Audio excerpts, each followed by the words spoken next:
And moving on to a fight that was finally announced last night. It's been years in the making. Mayweather versus Pacquiao. Yes. What are your thoughts on that, and how do you see that one planning out on May 2nd? Well, you'll allow me to reserve judgment on an absolute prediction because we're a long way from the fight.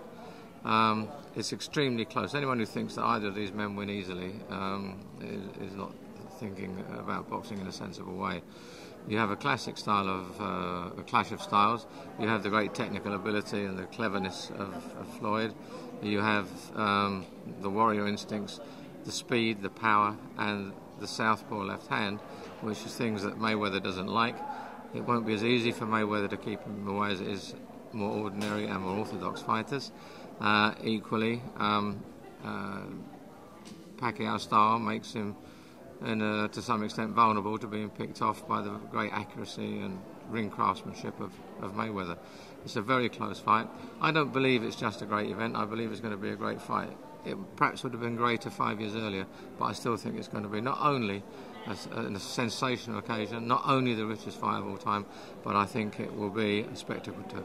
And do you think it's something, that fight, it will help the sport of boxing in general, bringing fans back into a sport in a similar way that it did in Britain with Groves and Carl Froch? I think there's no doubt about that. This is going to carry boxing out beyond the hardcore fight fraternity. There's going to be millions of people in the world who are going to watch this because it's such a huge occasion, and I think it will be so dramatic that there'll be a lot of new converts to boxing.